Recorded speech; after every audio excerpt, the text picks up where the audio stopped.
예수교 대한선결교회 100회기 총회 종료를 앞두고 총회장 이상문 목사를 만나 소회를 들어봤습니다. 다음 세대 제자 훈련을 이끌어온 유기성 목사가 최근 열린 세미나에서 교회 안 청소년과 어린이들의 신앙 훈련을 강조했습니다. 자세한 내용 취재했습니다.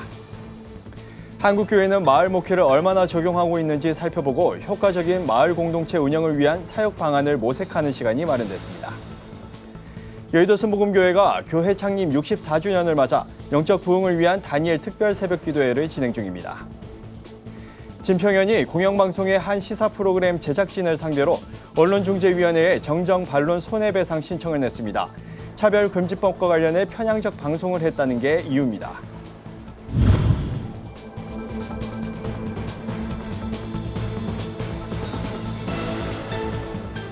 안녕하십니까. 구티비 뉴스입니다. 예수교 대한선결교회 100회기 총회가 이번 주를 끝으로 마무리됩니다. 총회장 이상문 목사는 지난 1년 동안 중소형 교단 총회장으로서는 드물게 부활절 연합예배 대회장과 한국교회 총연합 공동대표회장을 역임하는 등 대형 교단과 중소형 교단의 연합 가능성을 보여줬다는 평가가 나옵니다. 이 총회장은 향후 거취에 대해선 다민 목회에 집중하겠다고 밝혔습니다. 조희연 기자의 보도입니다. 예수교 대한선결교회 총회장인 이상문 목사에게 이번 회기 총회는 어느 때보다 뜻깊은 한 해였습니다. 교단의 이미지 쇄신을 위해 15년 전부터 품고 있던 총회장의 꿈을 이룬 1년이었기 때문입니다.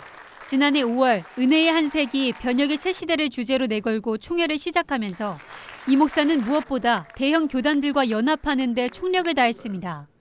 이를 위해 중소형 교단으로는 이례적으로 부활절 연합예배 대회장과 한국교회 총연합 공동대표회장 등을 역임하며 한국교회 전면에 나섰습니다. 그 결과로 교단의 입지 강화뿐만 아니라 중소형 교단과 대형 교단의 연합 가능성을 보여주며 한국교회의 진정한 화합을 이뤄냈다는 평가를 받았습니다. 한국교회가 지금까지는 거의 대형 교회 위주로, 대형 교단 위주로 이렇게 돌아갔는데 제가 이번에 부활절 대회장을 맡음으로 인해서 적은 교단들도 이게 진정한 연합이 아닌가. 그래서 한국교회가 이제 앞으로 또 연합하는데 탄력을 받지 않을까. 부활절 연합예배 대회장으로서 한국교회의 선한 영향력을 재확인시켰다는 평가도 받았습니다. 예배 때 모인 헌금을 강원도 산불 피해 이주민을 위한 집 짓기와 우크라이나 피난민 돕기를 위해 단체들에 전달한 것이 알려지면서 언론의 관심을 받은 겁니다. 교단 내에서는 빔 프로젝터와 음향 장비 등을 수리해 무상 보급해주는 리유스 사역과 낡은 시골 교회를 리모델링해주는 BCM 사역 등 작은 교회를 살리기 위한 사업들을 활성화시켰습니다. 오는 23일 총회를 기점으로 임기가 종료되는 이 목사는 앞으로 자신이 사역하는 교회의 담임 목회에 더욱 집중할 것이라고 밝혔습니다. 사실 제가 이쪽으로 온 것은 다음 세대를 키우기 위한 황금모장을 찾아온 거거든요. 쭉 해왔던 아기학교, 우리가 준비했던 사역들을 다시 펼치게 되고 백영관대학, 백바른 영광의 멸류관, 백영관대학 그런 거 지금 다 준비해가지고 곧 시행하고자 합니다. 이 목사는 인터뷰 내내 한국교회의 연합을 강조했습니다. 대형 교회는 작은 교회를 돌아보고 대형 교단은 중소형 교단을 돌아보며 서로 배려하고 연합할 때 세상에 하나의 목소리, 하나의 복음을 전할 수 있게 될 것이라고 당부했습니다. 구티비 뉴스 조희현입니다. 예수님의 사람 제자 훈련을 통해 성도들의 신앙 회복을 이끌어온 선한 목자교회 유기성 목사가 최근 교회 안 청소년과 어린이들의 신앙 훈련을 점검하는 자리를 마련했습니다. 청소년 제자 훈련 교재 스테디셀러인 유기성 목사의 청소년 예수님의 사람 개정안 발간에 맞춰 세미나를 진행한 건데요. 제자 훈련의 효과를 조명하고 실제 적용 사례를 나눴습니다. 권현석 기자가 취재했습니다. 예수와 동행하는 삶을 강조하며 수많은 제자들을 세워온 유기성 목사가 다시 한번 청소년들의 올바른 신앙 교육의 필요성을 강조했습니다.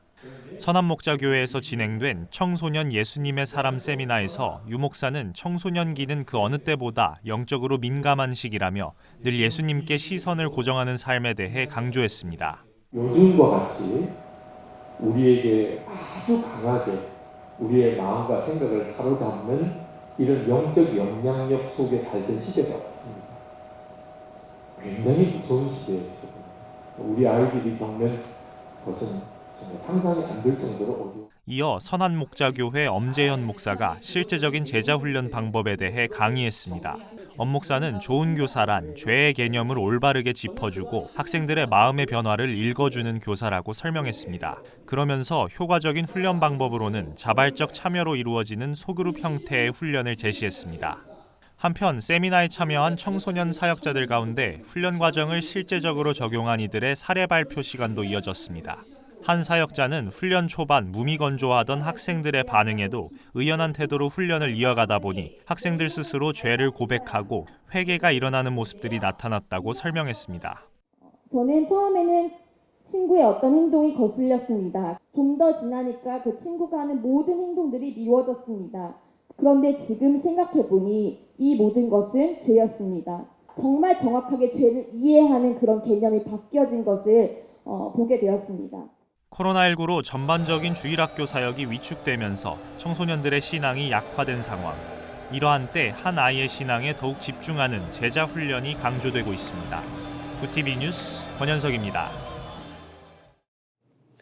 코로나19로 무너진 한국교회 회복을 위한 새로운 대안으로 마을 목회 사례를 소개해드리고 있습니다. 하지만 교회마다 각기 다른 방식으로 진행되다 보니 더욱 체계적인 방안이 필요하다는 목소리가 나오는데요. 사례를 자세히 들여다보고 보다 효과적인 마을 공동체 운영 방안을 모색하는 시간이 마련됐습니다. 박재현 기자의 보도입니다. 한국교회가 속속 도입하고 있는 마을 목회 실태를 알아보는 조사 결과가 발표됐습니다. 실천신학대학원대학교 21세기 교회연구소와 목회데이터 연구소가 전국 목회자 507명을 대상으로 조사를 실시한 결과 무작위로 추출한 표본 279명 중 마을 목회를 하는 비율은 52.7%로 나타났습니다. 한국교회 절반가량은 최소한의 마을 목회 활동을 하고 있다고 볼 수 있는 겁니다. 반면 응답자의 47.3%는 마을 목회와 관련된 활동 중 어느 것도 해당되는 사역이 없었습니다. 한 20가지 제시했는데 아무것도 없다고 한 대답이 47% 나온 겁니다. 긍정적으로 생각을 하면 그래도 53%가 뭔가 한 가지 이상을 하고 있다라고 긍정적으로 볼 수도 있고요. 좀 부정적으로 보게 되면 이렇게 마을과 전혀 관계없이 목회를 할 수 있는가라고 좀 부정적으로 볼 수 있는 부분들도. 마을 목회를 하는 목적으로는 하나님 나라를 실현하기 위해서가 가장 많았습니다. 또 마을 목회에 대해 교인 70% 이상이 호의적이었고 실제 마을 목회에 참여하고 있다고 응답했습니다. 실제 마을 목회로 인한 교인 증가 경험도 35.2%에 달했습니다. 정재영 교수는 마을 목회를 하지 않는 목회자들은 인력과 재정 부족, 방법을 몰라서인 경우가 많았다며 마을 목회에 대한 전문성을 키우고 서로 협력할 수 있는 네트워크 구축이 필요해 보인다고 강조했습니다. 패널 토의에선 교회가 마을을 위한 목회, 즉 지역사회의 구심점이 되는 역할을 감당해야 한다는 제언도 나왔습니다. 마을의 한 부분이 아니라 마을을 위해서 내가 뭘 해줄까에 대한 시혜성이라는 거죠. 이거를 뛰어넘는 게 지금 관건인 것 같아요. 문제는 마을 사람들이 우리 같은 동료다, 같은 공동체다 이런 생각이 있느냐는 거죠. 한편 이날 발표회에선 마을 목회의 대표적인 사례로 인천 서구 검단 참 좋은 교회의 사역이 소개됐습니다. 검단 참 좋은 교회는 제로웨이스트샵 운영과 정기적 헌혈 행사를 통해 교회의 공공성을 더욱 강화시켜 나가는 일에 앞장서 참석자들로부터 공감을 얻었습니다. 구TV 뉴스 박재현입니다. 여의도 순복음교회가 교회 창립 64주년을 맞아 교회 부흥을 위해 기도하는 다니엘 특별 새벽 기도회를 진행 중입니다. 이번 특별 새벽 기도회는 여의도 순복음교회 대성전에서 열리며 교회 유튜브 채널을 통해서도 참여가 가능합니다. 여의도 순복음교회 이영훈 담임 목사는 교회 부흥과 개인 기도 제목을 놓고 기도의 사람이 되어 응답받는 삶을 살자고 당부했습니다. 다니엘 특별 새벽 기도회는 내달 4일까지 진행됩니다.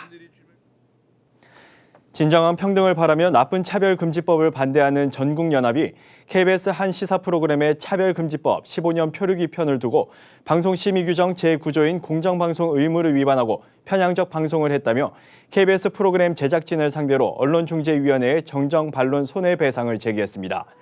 진평위원은 최근 우리 사회의 커다란 쟁점이 된 차별금지법의 제정과 관련한 프로그램을 제작하면서 이해관계가 첨예하게 대립되어 있는 사안임에도 불구하고 찬성 측 입장에 편향돼 공영방송으로서의 객관성과 중립성을 상실했다고 지적했습니다.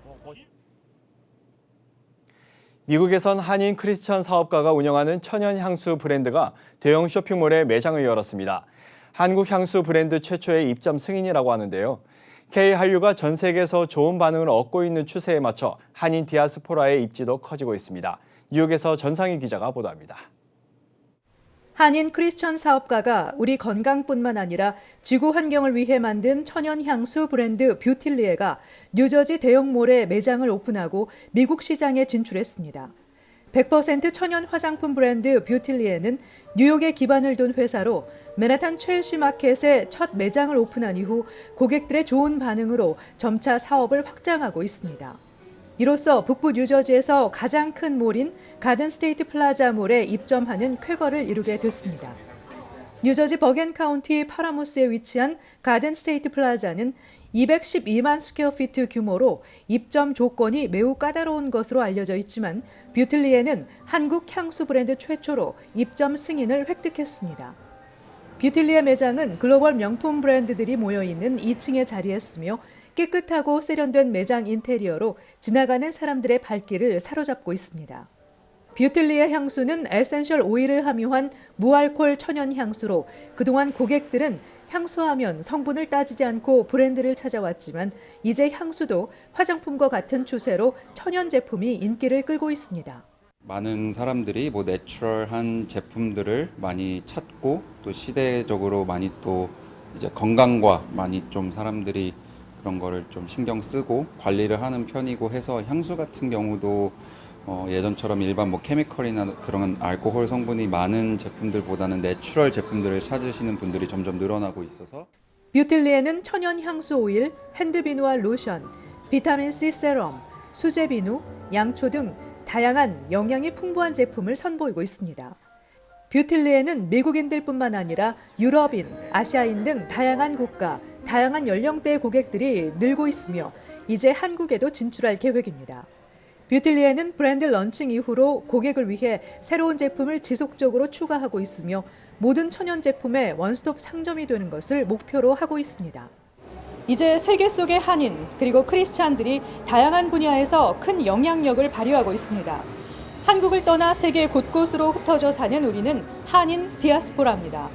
디아스포라 민족으로 불리우는 우리가 미국에서도 모든 업계에서 주목받고 있습니다. 뷰틸리에도 우리 몸에 좋을 뿐 아니라 지구 환경을 위한 좋은 영향력을 제공함으로써 뷰티 산업의 표준을 재정립하는 것을 추구하고 있습니다. 구티비 뉴욕 뉴스 전상입니다.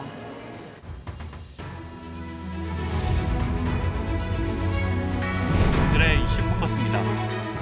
조 바이든 미국 대통령이 20일 2박 3일의 일정으로 한국을 공식 방문했습니다. 취임 후 첫 아시아 순방으로 한국을 택했습니다. 윤석열 대통령과의 첫 한미 정상회담은 방한 이틀째인 21일 열립니다. 이번 회담에서는 북핵 대응과 경제안보, 영내 협력 등이 핵심 의제로 논의될 예정이며 한미 동맹을 포괄적 전략 동맹으로 진전시키는 계기가 될 것으로 기대하고 있습니다. 바이든 대통령은 22일 오산 공군기지를 방문해 한미 장병의 노고를 위로하고 윤 대통령은 오산까지 동행한 뒤 당일 오후 일본으로 떠나는 바이든 대통령을 환송할 예정입니다. 정부가 코로나19 확진자 일주일 격리 의무를 6월 20일까지 4주 연장하기로 했습니다. 20일 이상민 중앙재난안전대책본부 2차장은 현재 유행 규모는 충분히 관리 가능한 수준이지만 일부 우려스러운 부분도 있다며 현행 확진자의 7일간 격리 의무는 그대로 유지하고 4주 후 유행 상황 등을 재평가할 계획이라고 밝혔습니다. 정부는 앞서 지난달 25일 코로나19 감염병 등급을 1급에서 2급으로 하향 조정한 뒤 4주간 이행기를 거쳐 오는 23일부터 확진자 격리 의무를 해제하는 안착기로 전환할 예정이었습니다. 기획재정부가 20일 세무사법 시행령 개정안을 입법 예고했습니다. 작년 세무사 시험은 채점이 일관되게 이루어지지 않고 난이도 조절이 제대로 이루어지지 않은 점에 대한 논란이 일면서 결국 재채점까지 진행됐습니다. 정부가 개정안 입법을 예고하면서 우선 내년 세무사 시험부터 일반 응시자와 공무원 경력자를 따로 선발하기로 했습니다. 개정안은 오는 6월 29일까지 입법 예고를 한 뒤 법제 규제 심사와 국무회의 등을 거쳐 9월 중 공포됩니다. 한돈자조금관리위원회가 삼겹살 가격 상승의 주 원인은 코로나19 방역 조치인 사회적 거리 두기 해제로 인한 외식 수요가 급증했기 때문인 것으로 분석된다고 20일 밝혔습니다. 삼겹살 소비자 가격은 지난 17일 기준 킬로그램당 28,230원으로 지난해 같은 날의 가격과 비교해 19.4% 올랐습니다. 가축 질병의 영향으로 돼지 공급이 줄어 가격이 올랐다고 보는 의견도 있지만 위원회는 이에 대해 사실이 아니라고 일축했습니다. 이슈 포커스였습니다.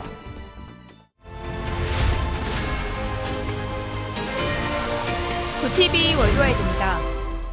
미국 오클라호마주 의회가 현지 시간 19일 초강력 낙태 금지 법안을 통과시켰습니다.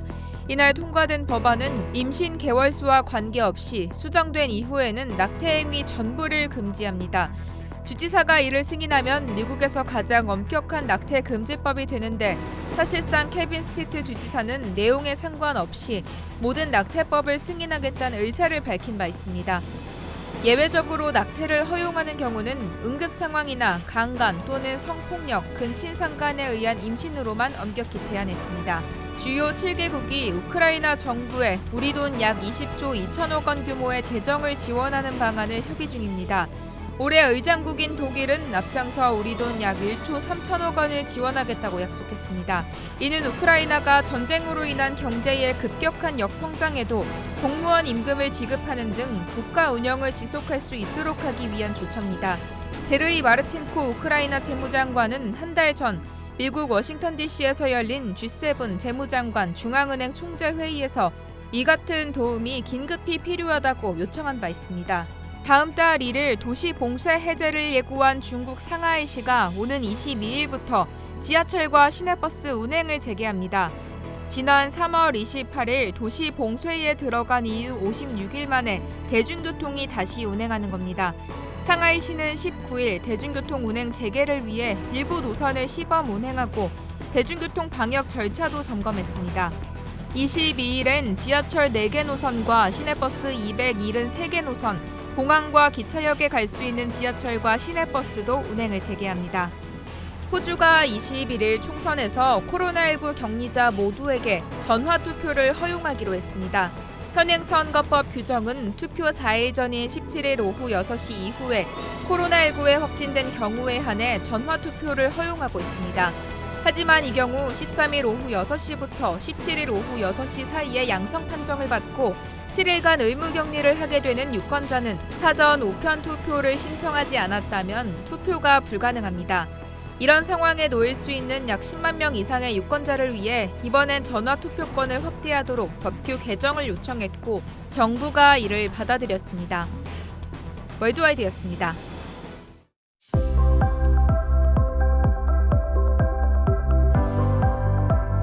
내일은 전국이 대체로 맑겠습니다. 다만 강원 남부 산지와 호남 동부, 경북 일부엔 소나기가 내리는 곳이 있겠습니다. 일요일은 화창한 날씨를 보이겠고 다음 주 초반에는 기온이 더 올라 낮 기온이 30도 가까이 오르겠습니다. 이어서 전국 날씨입니다. 내일 한낮 최고 기온은 서울 26도, 강릉 29도, 대전이 28도까지 오르겠습니다. 남부지방은 광주 28도, 부산 25도, 제주 24도가 예상됩니다. 날씨였습니다. 조 바이든 미국 대통령의 공식 방한 일정이 시작됐습니다. 윤석열 대통령의 취임 후 11일 만에 성사된 한미 양국 정상의 만남으로 양국의 경제 협력 강화, 한반도 평화를 위한 전진 등 의미 있는 성과가 나오길 기대합니다. 이상으로 뉴스를 마칩니다. 오늘도 함께해 주신 여러분 고맙습니다.